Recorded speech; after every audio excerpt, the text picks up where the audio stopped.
Welcome to Journey to Wholeness, hosted by author and life coach Indiana Tuggle, where we help Christian women heal, achieve mental wellness, and spiritual growth so you can accomplish your goals and purpose.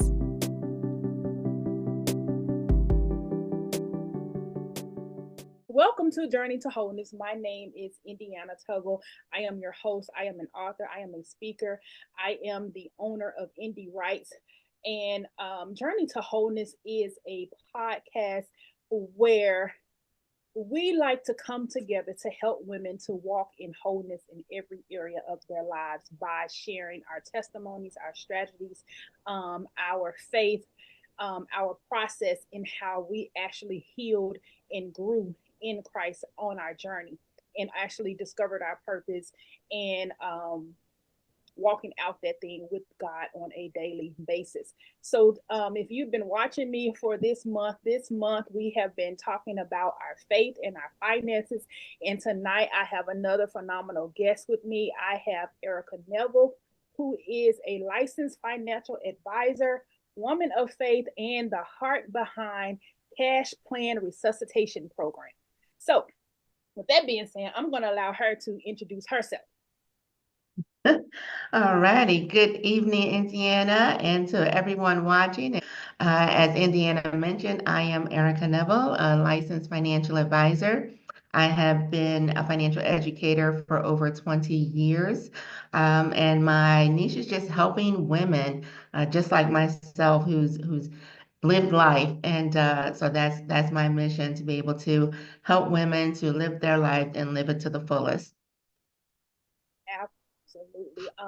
So can you tell us, what was your relationship with money growing up, and how did that shape your journey into financial advising? A great question. So growing up, my mom was a banker, so we knew about money to the extent of you pay your bills on time and you keep your credit good. You know, you save a little for a rainy day, but that was about the extent of it. So, I grew up, keeping my credit good and all the things that you're supposed to do, except the investing piece, of course. But when my son's father passed away, what I realized is that we had made some financial decisions and things that we didn't even know about. So what happened was he was injured on his job. And so even though he was getting disability benefits, what we did not know is that his actual employer benefits had ended, and that included his life insurance. And so even though I knew, keep your credit good and save for a rainy day, I didn't have anybody speaking to me about the importance of having life insurance and protecting, not just for today, but for the future as well.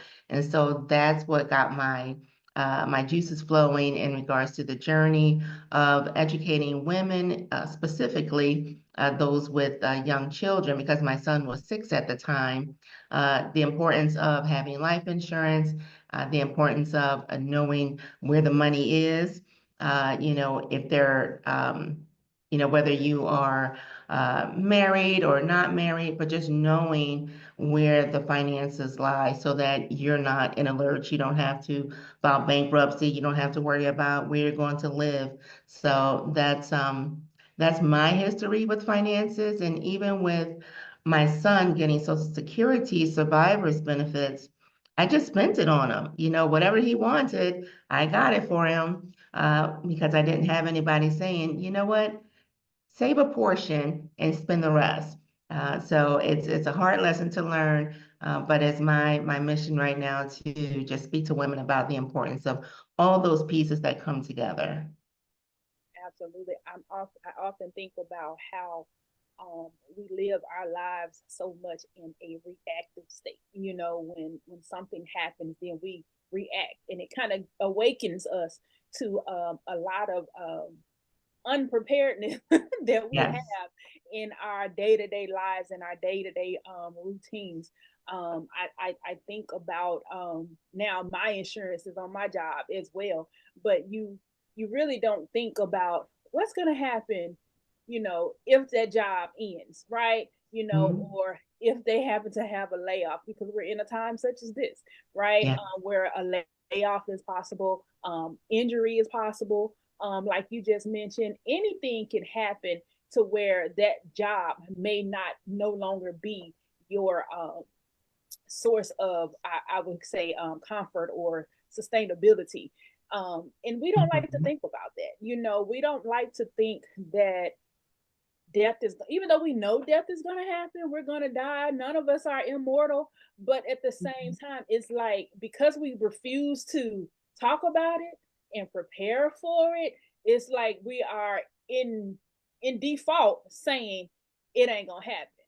Right? Like, if we can continue to put it off until the day of it, you really can't. You can't wait until something happens to try to put things in place, because sometimes that can increase your financial strain. Because now, when you were younger, life insurance policy might have been $15, but now that you're 40, Mhm. 50, with some little health issues, so to speak, that life insurance policy may now be $200 a month. So Yeah. you kind of wait too long to do things and to put them in place. So, how did your faith play a role during the bankruptcy and rebuilding season? hmm My faith was very strong from the beginning that it happened because my son's father, he was actually murdered. And so the idea of thinking about going to the trial, do I hate this person, and carry that with me throughout life, or do I just release it right now? And so at that moment, I spoke to God and it was release it and let it go. And so from that moment on, I didn't go to the trial any longer. There was no need for me to go there. Whatever the outcome was going to be is what was going to be. I wasn't going to change it. And so that really strengthened my faith at that point because I got an immediate answer. And I didn't carry that burden with me, for the past, what is my son's 33 now. So for the past 27 years, that would have been a heavy burden to carry, just hating someone. So it was definitely turning to God and just releasing it, that anger, just being upset, because there was nothing I could do to bring him back. So it was just, just rest in me and move on. Absolutely. I mean, sometimes we can get so caught up in the pain that we forget that we have to continue living, and we can take a moment to grieve, to strategize, to readjust, but we still have to keep living. And Yeah. nobody wants to do that. It's always, you can't force nobody to move on, and y'all keep telling people to move on. It's not that we're trying to force you or push you to move on. Eventually Mhm. you're going to realize that you have to move on, you know. Yes. And so, what were some of those key lessons that God taught you during the healing process? Well, the first one is rest in Him. And my life verse came out of that actually. It's First Peter 5:7. Cast your cares on Him, for He cares for you. And so that is anytime that I'm going through something, it's like, wait a minute, what you doing, girl? Just cast your cares on Him and the importance of talking to Him, having those conversations because He wants to hear from me. He wants to hear from you, whoever's listening. And so I think when we give that surrender over to God and just say, you know what, I can't handle this. And that's what He's there for. That's what He's waiting for. And so that's what gives me my life verse. I think about it whenever I'm going through something, or even if there's a particular subject that's weighing on my mind, I go straight to the Word. What does the Word say about that, whatever I'm going through? If I'm anxious about something, if I'm concerned about something, what does the Bible say about that? And then that's my foundation that I go to. And so that's my faith is very strong in that area, is that I know where to go. It doesn't prevent me from going through those feelings. But as long as I know where to go back to and say, you know what, stop all this stressing and carrying on. Just go to the word that you know to be true. That's always been true and will always be true. Absolutely. The word is the foundation. And unfortunately, it takes us time to get there. That's why I'm so strong on, and I'm so grateful for being a part of a church family where my pastors have often talked about cultivating your own relationship with God. You cannot rely on only opening your Bible on Sunday or Mm-hmm. Wednesday night Bible study. You have to be intentional about spending time in the Word, reading the Scripture, because in times of trouble, and even in times of joy, in times of uncertainty, in times of doubt, the Holy Spirit will bring that to your remembrance. It will bring it to you, and just like you have a verse that gives you comfort. I have one too. Mine was Romans 8:28. Where it talks about um all things work together for my good, because I had to go through a lot of healing from sexual abuse, in broken relationships and things like that. So I stood on that because I wanted God to turn things around. I wanted to see God to show me that there was better for me after the heartbreak, after the hurt, and then also it helped me to understand that God is concerned about us in every area of our lives. We tend to think about God is only concerned with, us living in sin, or us our spiritual growth. But He's concerned about our finances, our everything that concerns you. We still have to, like you said, cast our cares on Him. Mm-hmm. Um, so in reading your bio, you talked about pride, right? You mentioned letting go of pride around bankruptcy. So how did that impact your freedom, spirituality, and your freedom spiritually and financially? Mm-hmm. Yeah, so pride was a big one for me because at the time I was a teller at a bank when it first happened. But then when you feel as though these are things that you should know, I should know, I should have known better. I shouldn't have done that. I should know how to handle my money. Um, and then to have to go from like A1 credit to filing bankruptcy. And, who can I talk to about that? Because people are going to judge me, right? And so these are all the things that I'm thinking. They're going to judge me. They're going to say, how could you do that? How simple could you have been to have done that? You should have known better. And that is what kept me from not talking about it for years because I should have known better. But once again, I talked to God and He says, how could you have known better? You loved him. Y'all made those decisions together. We didn't know what was going to happen to him. And so I said, you know what? I know I'm not the only woman who's going through this. And so that's when it became just part of my journey to put my pride to the side and to say, you know what? Other women are going through this or are about to go through this, and you need to tell your story. And even when I first started, Indiana, talking about it, I just told the part about you need to have life insurance. I still didn't share my story of why I even got into the industry. Because at that point I was thinking, well, who's going to want to be my client if they say, well, you was in bankruptcy, so how are you going to tell me about my money? Right. And so that's still pride because I'm thinking this is what other people will think about me. And then God said, no, it's not about you. It is not about you, Ericka. Use your lesson to teach the word. Being a good steward. My gifts, one of my spiritual gifts is teaching as my primary one, teaching faith and administration. And so he said, you've got the gift to teach people, and that's what I want you to do.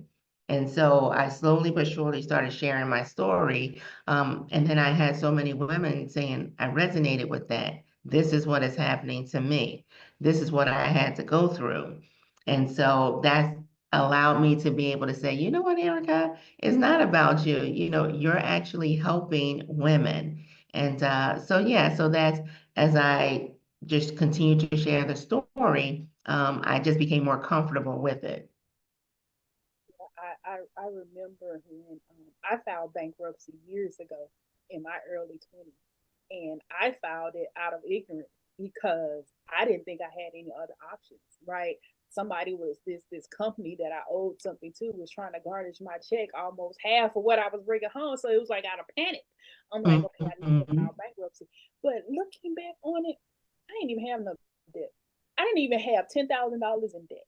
But that Mhm. was all that I knew because that was all that my family knew. My grandma was like, girl, file bankruptcy. So that was all that we knew. You Mhm. can't pay, you file bankruptcy. So as I got older and I started to learn more about credit and how to balance it and how to pay and how to negotiate with creditors and things like that, I fell down that trap of, girl, you should have known better. But in reality, you didn't.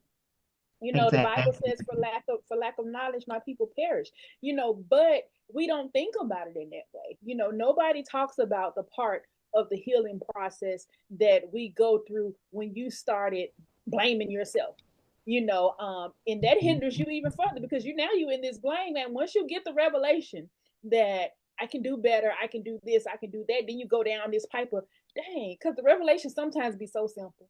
God be so simple when he gives Exactly. you instructions. It be so simple, and you be like, how could I not know this? But sometimes it's just that he would just break it down in the simplest of Mhm. terms so you can understand it. But I went through that, and then, like you said, it's shame. Now, because I done been through this, now I'm ashamed, and I don't want to Mhm. tell nobody else about it. But at the same time, it's somebody else out there that is the same, the old Ericka, the old Indiana, that old mindset that needs somebody to give them a voice, to Mhm. be a voice, to tell them that something better is out there. There is a different way that you can go about this. Hey, I'm trying to help you Mhm. from making the same mistake that I did. I remember graduating from college, and after I got all these degrees, now I'm in up to here with student loan debt. I started trying to help everybody. Like, look here, don't you take out all these student loans. You stick with financial aid, stick with the grants, and make it Mhm. work. Find you a job that's gonna give you some reimbursement to make it work. So sometimes, out of our own pain and our own triumph, we can become a voice for somebody else. Which brings me to, Mhm. you created the C.P.R. program. I love that acronym. Standing for Cash Plan Resuscitation Program. So, what inspired the name, and Mhm. what does it entail? So yeah, so from my own experience and when I was talking to women, what I realized is that they needed hope, right? Because they are afraid to talk about their finances. These are professional women. How could they not know how to budget? How do they not know how to invest or what they're invested in? And so there's the shame on their part where they don't even want to open up about their finances, right? And these are, professional, educated women. And I tell them, did you go to school to be a doctor? And they're like, no. I said, well, how about a surgeon? He said, no. I said, well, are you expected to be a doctor and to perform surgery? And they're like, no. I said, right, that's ridiculous. If you didn't go to school, if you weren't taught it, what is there to be ashamed of? And so that's what I give women, just the hope to know, it's okay, right? It doesn't matter how old you are, where you are in life, it's a time for learning. And so that's done from the hope. And the cash plan resuscitation is when I was coming across earlier in my career, there's a lot of debt, right? There's bad credit, there's no savings, and people weren't even investing in their 401ks, right? Because they didn't understand what it was. All they know is they taking my money, right? And so that's still what I hear today, Indiana, they're taking my money. And so the cash plan resuscitation is that people's finances were on life support. And I said, you know what? We're going to blow some life into your finances. We're going to bring them back to life. So that is where the cash plan resuscitation come from. So dead finances, finances on life support, and we're going to bring it back to life. And so what that consists of is number one, the foundation for your finances, which is budgeting. And so looking at how much is coming in, how much is going out. A lot of people are like, I need a part-time job. I need a side gig. I need to do something. Um, but when we look at their budget and we say, even if you do need a part-time job or a side gig, whatever you want to call it, you got to know what you're working for, because you can need an extra $500 when we look at the budget, but you're working for $300, right? You're spending time away from your family and from yourself. So it just has to make sense, right? So that is the first step, is looking at your budget, what's coming in, what's going out, and then looking at what does the debt look like? Are you paying on time? Do you have a debt elimination date? Do you know when you're going to be debt free? What are you doing to get rid of the debt? Because some people just think we're just supposed to have debt for life. And it's just like, well, yeah, you will have it if you don't have a plan, right? And so we don't have to do what our parents did. Somebody has to break the cycle. And so that's what I'm here to do, is just to help break the cycle, help break the chains when it comes to finances, getting the education out, with the budget, with the debt, with the emergency fund. Uh, you know, most emergencies cost less than $1,000, but most people don't have $1,000. Right. And so it's like, well, how do I save $1,000 if I'm living paycheck to paycheck? And I say $1 at a time. That's how you save it. And so looking at that, I start with, people have heard of Dave Ramsey, but I start at $1,000, or if somebody's working part-time, $500. Now they may say, I just can't do it. So when we look at the budget, I say, how much are your monthly expenses? And let's say your monthly expenses are $1,000. So if you're married or you have a two-income household, you should have 3 months of expenses, right? And so if you're single or have one income, then it's 6 months. And that's because, people hear 3 to 6 months, and it's like, well, which one should I do? So it's 3 months, because if you have two incomes, the likelihood of both of you losing your job at the same time is very small. And so having 3 months should be okay. But if you're only one income, it may be take a little bit more time to recoup. So that's where the 6 months comes in. And so I say it's not taking, just that whole 3 months or that whole 6 months and putting it to the side. But let's say you got $1,000 in expenses. So if you take $1,000, divide that by 30 days, I think it's like $33 a day. So one day of expenses is $33. Let's start there. When you get paid, put $33 to the side. And the second day, the second paycheck, you put $33 to the side. So you're going to put $33 aside until you've got 7 days. So now you can breathe. Hey, I've got 7 days of 1 week emergency fund. And then you just keep building it day by day, week by week, month by month. And then eventually you'll get there and you're not even thinking about it. And what I've come across is that once people see that they're saving and that it's building, they want to do more, right? Because they didn't think that they could. And now they know that they can. And it's just like you're smiling. It's just like they see light at the end of the tunnel, and they're like, I do have it, and that's just a good feeling. I remember, and I always tell this one story, but it was a Mary Kay consultant, and we was helping her to save. And so she was using her Mary Kay to help build her savings. And she couldn't put aside 10% of every sale. And I said, well, that's okay. You don't have to put aside 10% of every sale, if you got to live on it, whatever you got to do. But how about this? How about you put $1 from every sale? And so that's what she did. Every sale that she got, she put $1 to the side.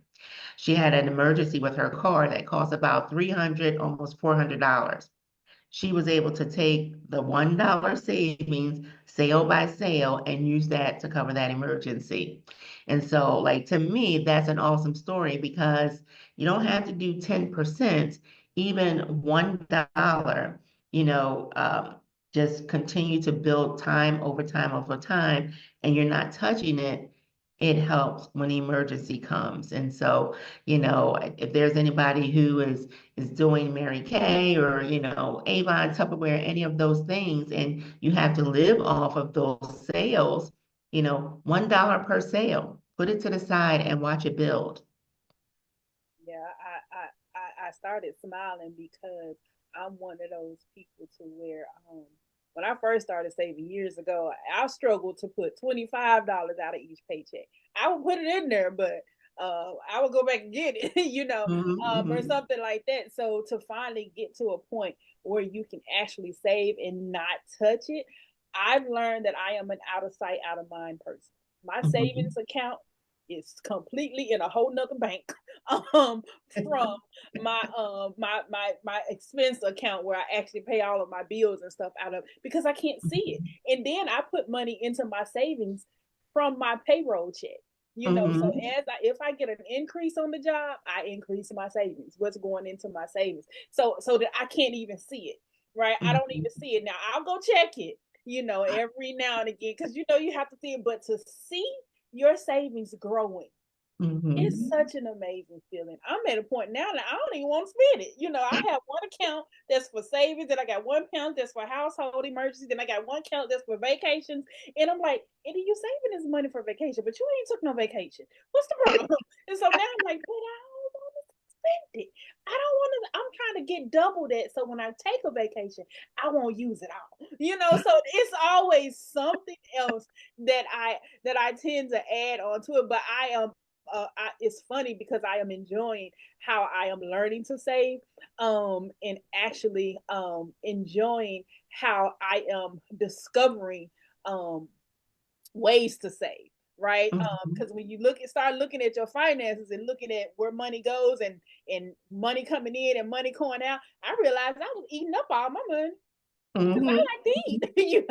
I was going out, fast food, every day, sometimes twice a day. That can be almost $30 a day.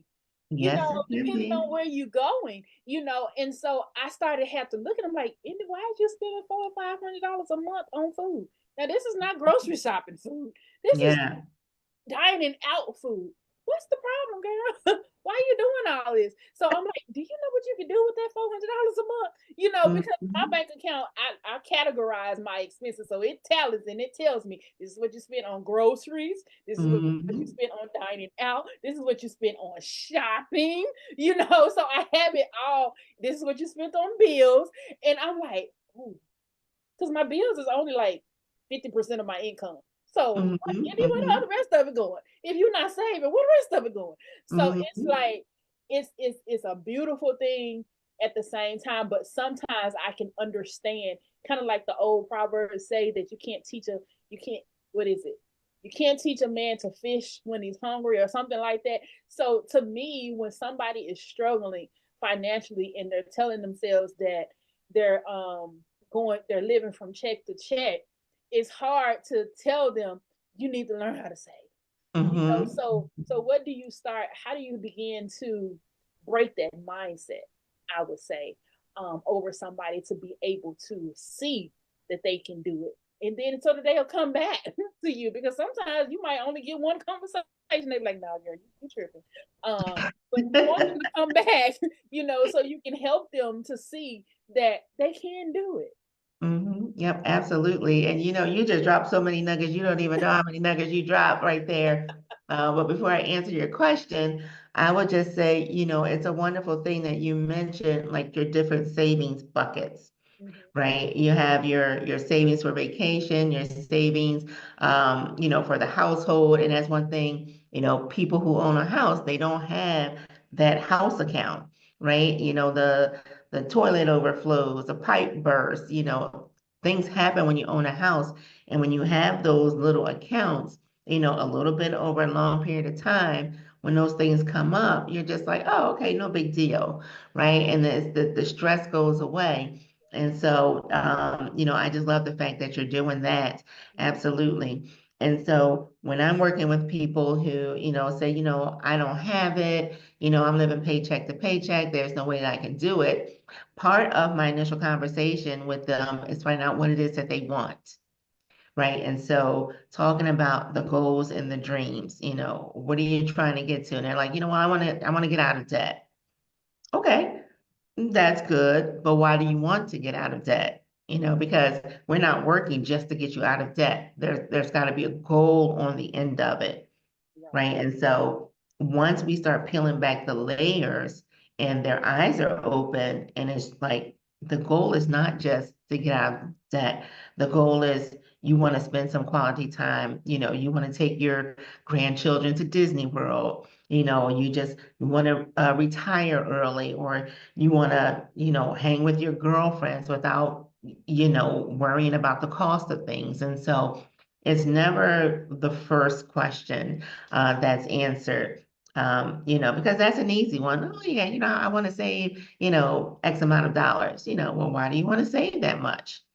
But when you get down to it, it's the insecurity. Maybe they grew up and the lights were turned out. There were days they didn't have food, and so they need that security. Like some people need in their checking or savings account, they actually check it every day, right? And they go in and they have to see a base dollar amount. They have to go in, their comfort level is 10,000, 25,000. And when they look at that, they feel secure.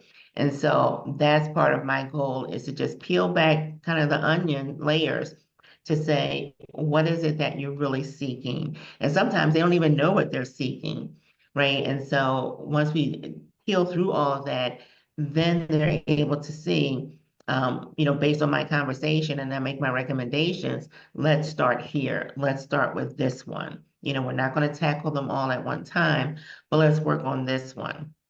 And of course, that, like you said, not I only get one conversation with some people, but the people who truly are looking for better, those are the ones that come back. Those are my people. And it's, sometimes, there's some slips and some fallbacks, but that's okay, right? Because they know how to get back on track. They have access to me. They give me a call, they shoot me a text or an email. Hey, when I have people, if they are thinking about purchasing a car, right? They'll call me for that. Right? I'm not a car salesman, but I can let them know how it's going to impact their income. If they're looking for a painter, they're looking to get their house painted. I'm a resource for that. I'm not a painter, but I know people. And so just even those sorts of conversations, it just warms my heart, because they're looking at me more than just a financial advisor, right? We're a dime a dozen. If you throw a nickel, you hit a financial advisor, right? And so it's the relationships that I'm building with people. And it really just me asking them the right questions and giving them hope, for their finances, to get it off of life support, giving it C.P.R. And, they get their financial plan, they get the recommendations, and they get the steps on how to get to whatever goal it is that we're trying to achieve. So at what point, once you get off life support and you start saving, get got a reservoir, a good savings, when do you begin to talk about actually investing? Because I know, we're on social media and we see people telling you to do everything all at once. And I hate that type of conversation. I'm like, give people baby steps, y'all. Everybody can't come out the gate running like that, and or may not even have the income to just come out running like they want to. So when do you begin talking about investing? Okay, great question. Because at the beginning, I did try to get everybody to do everything at one time, Yeah.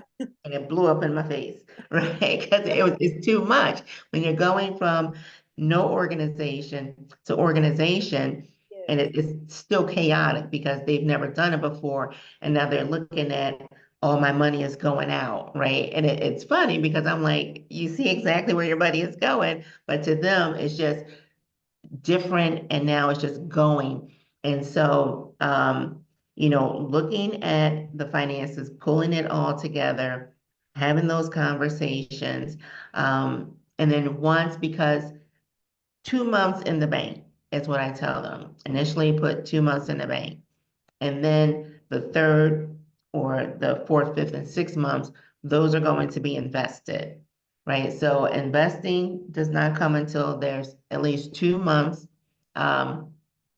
If you need 6 months, or 1 month if you need 3 months, that's in the bank and you're good to go.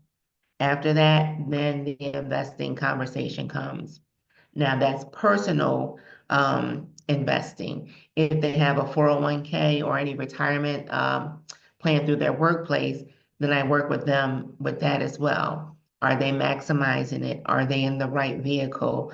Are they conservative when they should be aggressive? Are they aggressive when they should be conservative or balanced? And so, looking at their age, looking at what they want to do when they retire, how many years do they have?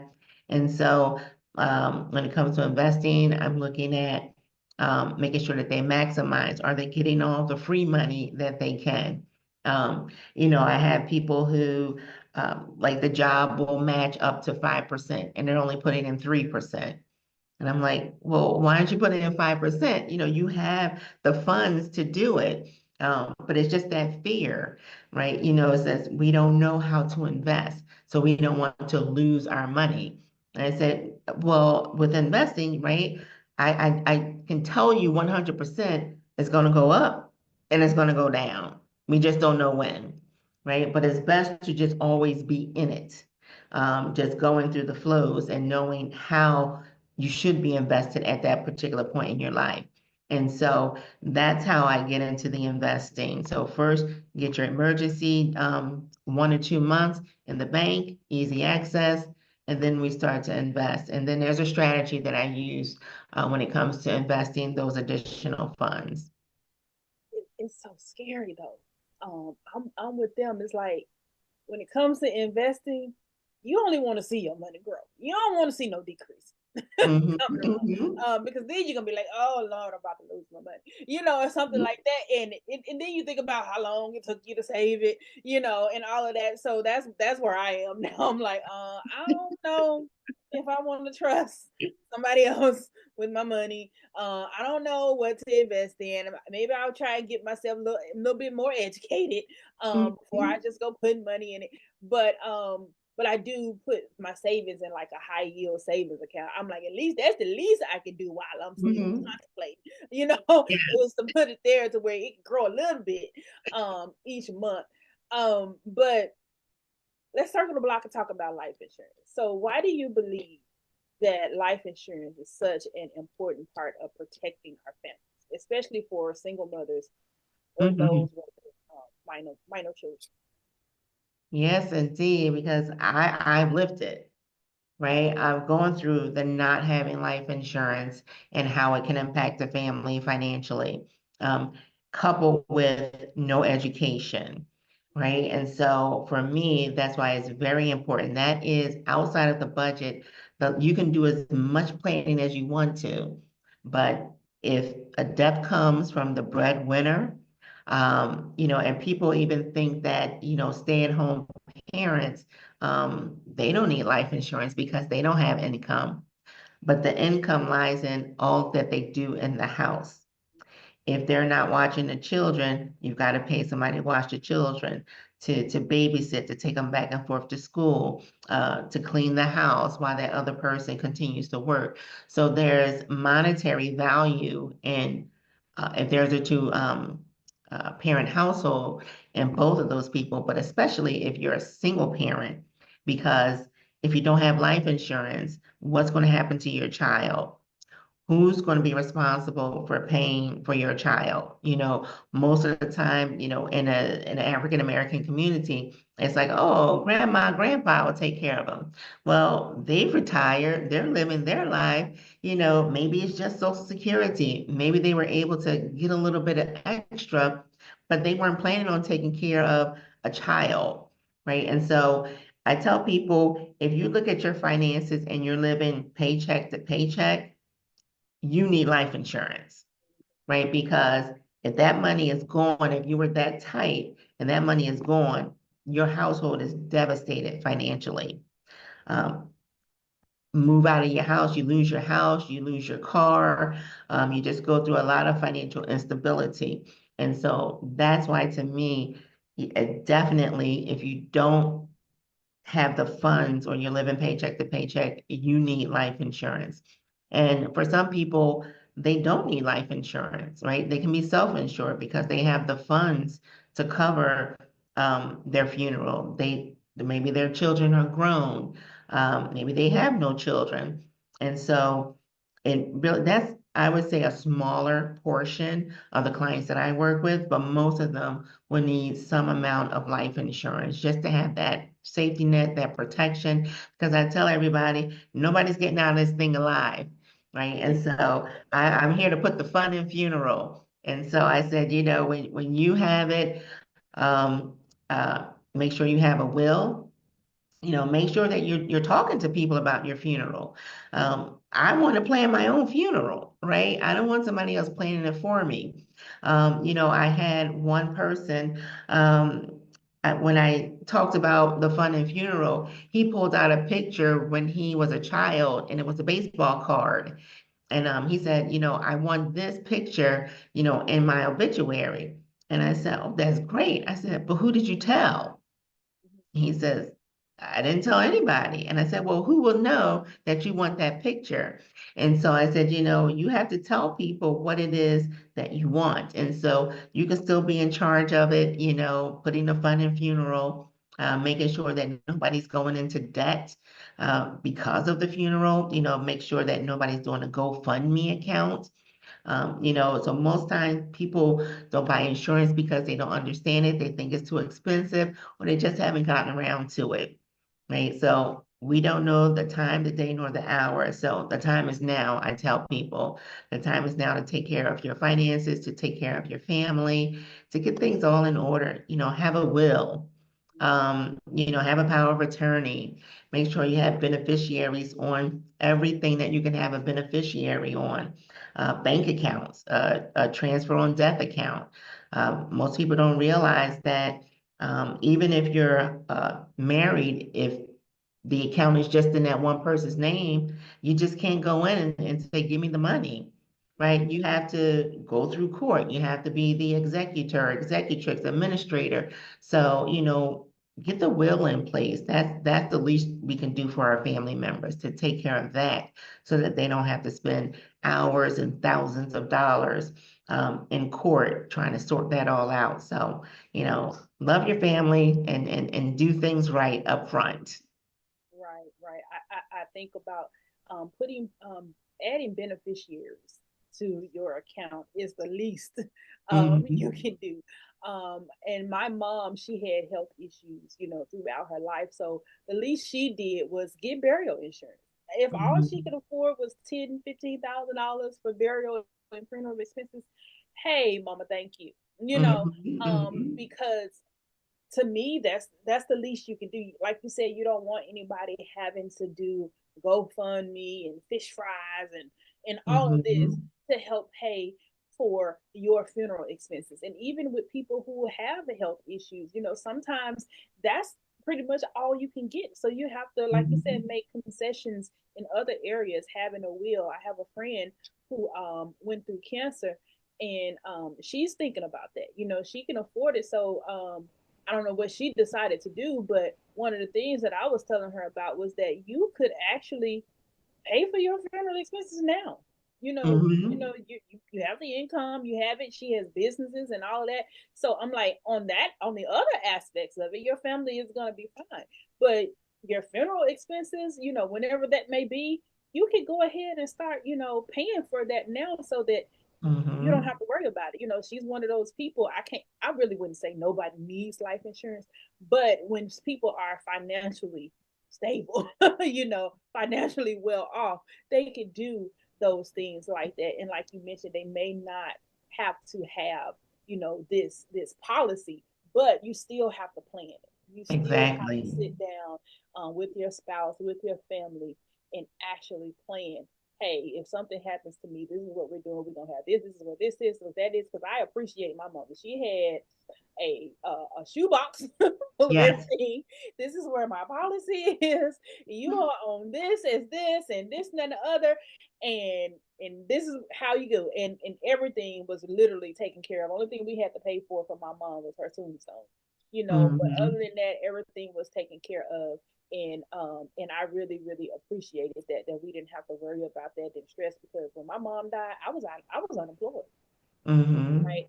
So I had no income coming in. So imagine the extra stress on top Yeah. of that, having to bury my mom and then also not having money to Mm-hmm. pay for her funeral expenses. That would have been so I am Mm-hmm. so grateful for that. So as we begin to come to a close, share with us um one testimony that kind of no.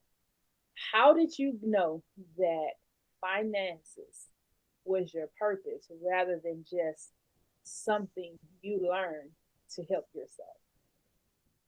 Good question. Good question. But before we close out, I just want to go back to what you said, which is so key. And I want your listeners to really think about this.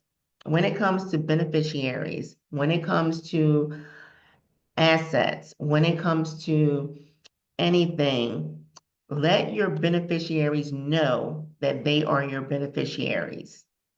There's no need of having beneficiaries on your accounts, and they have no idea that they are.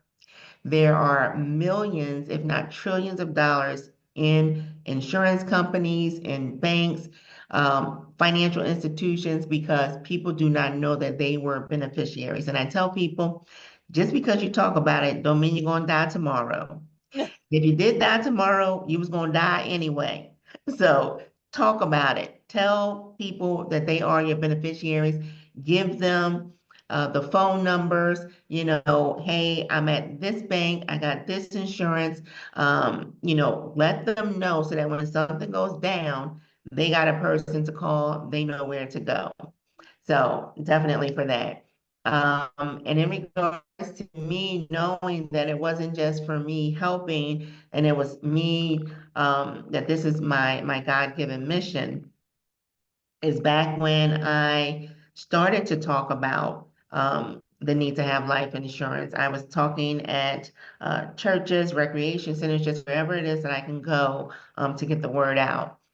But then the more I talked about it, the more it became passionate for me. And then I met a young lady who was in my firm, and she told me about what it is that they did. And I said, oh my goodness. I said, that's fantastic because I'm already talking about it. If I could just now sit down and actually help people to implement what this is, that's way better than just talking about it. Talking about it is the first step, but it's the implementation of the plan that's really what's going to help people. And so that was back in 2016. And at that particular time, I was a auditor at a patient advocacy company. And I knew my time there was coming to a close. I love what it was that I was doing, but it was just getting to the point where I didn't see the changes and the progress that I wanted to see. And I didn't want to be one of those people who hated to go to work every day. And I said, I'm going to leave on a high note. And so in my year 9, I decided that I'm just going to go all in.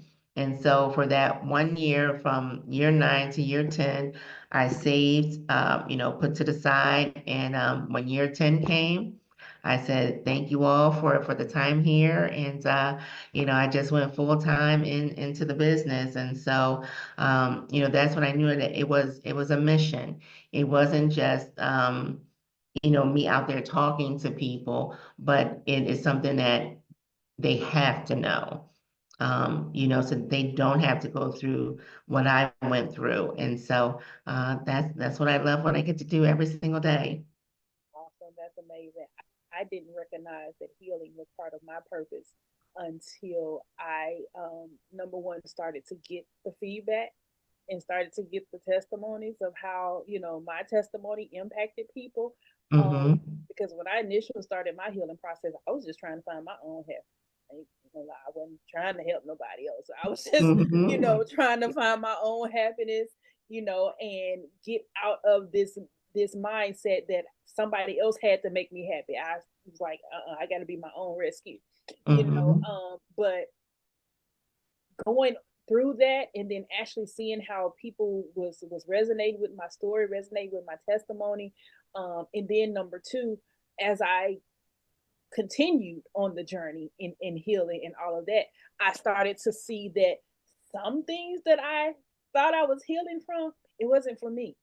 Right? It was Mm-hmm. so God could give me a strategy for somebody else. And then I'm like, well, wait a minute, God, hold on now. You can't be adding extra stuff to my trials and tribulations for other people, So that was one of the things that kind of let me know that this is more of a purpose than just, you trying to help yourself, and it's not selfish, because I tell people all the time, purpose is not selfish. There's Mm-hmm. no such thing. Um I'm going to leave everybody with. So, what are your final words? What is your message of encouragement that you would leave to our listeners who are struggling with loss, shame, or fear around their money? I find that people don't want to talk about money at all. What I will say is that it seems easy if we don't think about money, if we don't think about the debt or just the crushing blows of having the money or not having enough money. But once you look at it head on and you get yourself a plan, um, there's no stopping you. There's no shame. You'll just find joy in living again. When you don't have that shame and the burden of crushing credit card debts or no savings, no retirement, living paycheck to paycheck. Once you have a plan, once you actually look at the numbers, most people realize it's not as bad as they thought that it was. It just wasn't organized. Right. But once you're organized and you have a goal and you're shooting for that goal to retire early, to spend time with your family, to just rest up. I have a client who she wanted to cuddle babies. Um, so, that's just her goal. And once we realize, or once you realize, it's good. Mm-hmm. Right? And so I would just say, look at it head on, piece by piece. You don't have to look at it all at one time, but take it apart and take your time and look at it. And once you do that, I'm 99% sure that any anxiety or fear or shame will go away. Absolutely.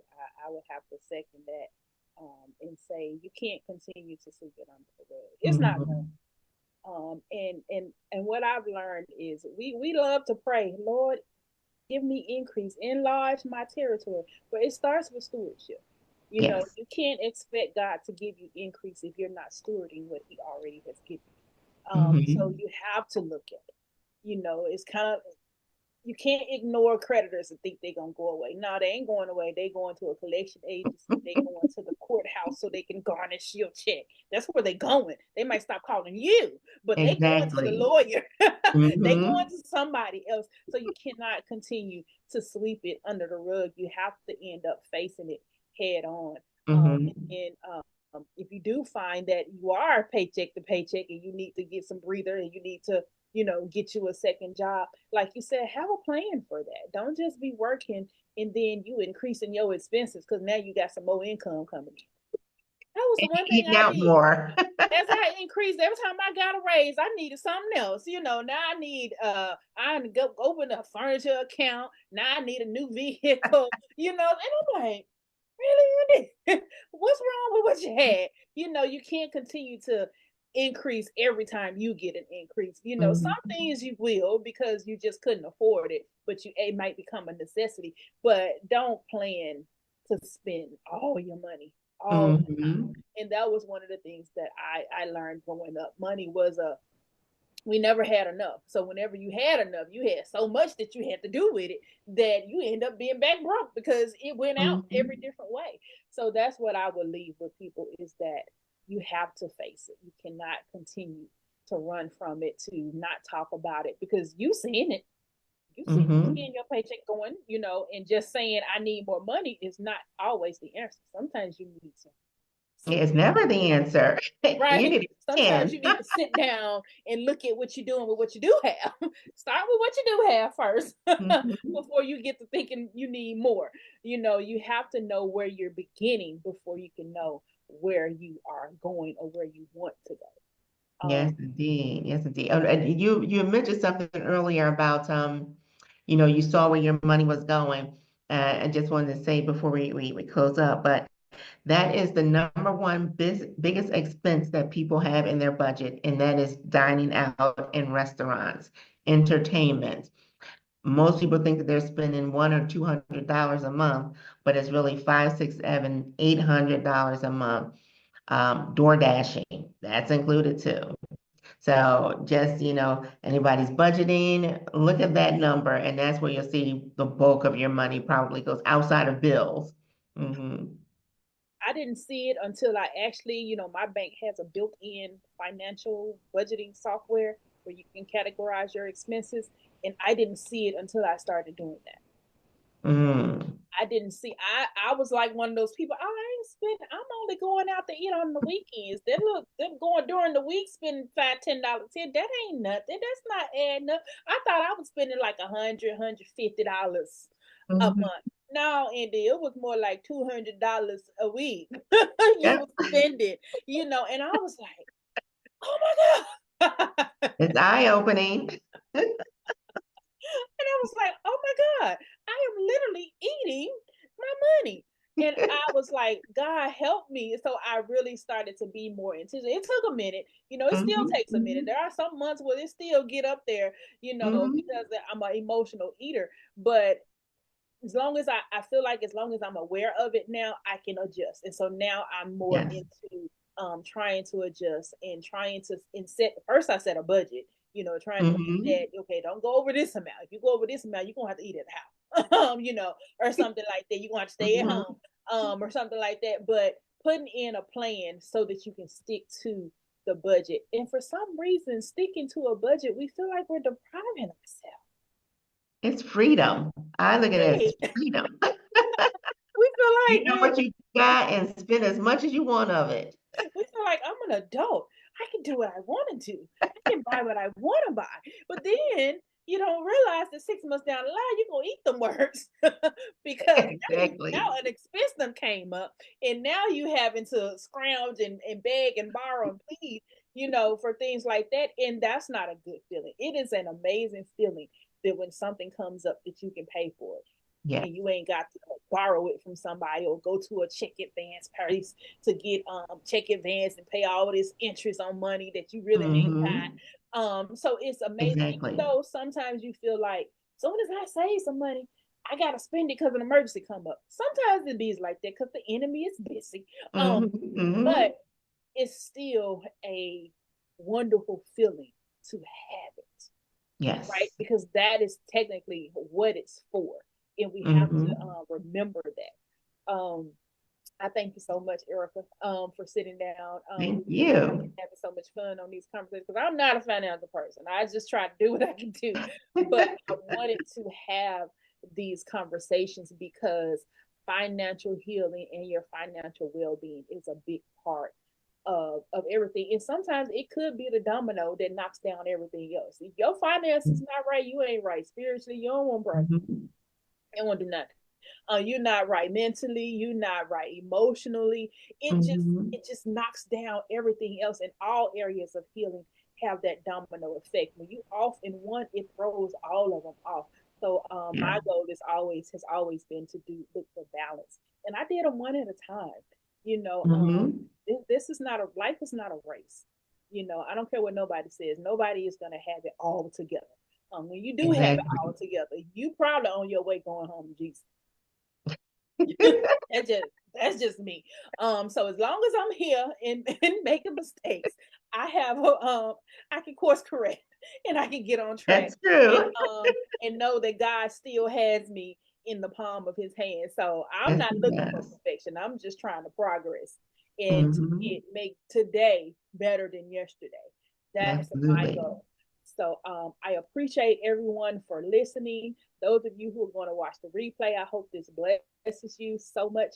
And before we get out of here, Ericka, let us know how we can connect with you if we need your services. Yep, so I am on Facebook and LinkedIn under Ericka Neville, ERICKANEVILLE, or you can send me an email at erickathemoneycoach@gmail.com. Awesome. Thank you so much. Yeah, so thank you, Indiana. It's been a pleasure, and I enjoyed my time with you. Thank you for having me. You are so welcome. So thank you, everyone, and have a good night.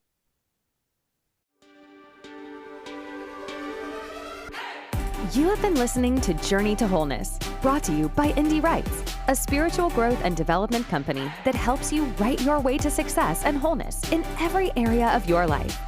We specialize in books and journals that promote mental wellness and Christian growth. Our journals provide inspirational articles, motivational quotes, biblical guidance, writing prompts to release your feelings, fears, and thoughts, as well as strategies for success to tackle your goals and pursue your purpose. Visit our website and join our mailing list at www.indywrites.com to learn more.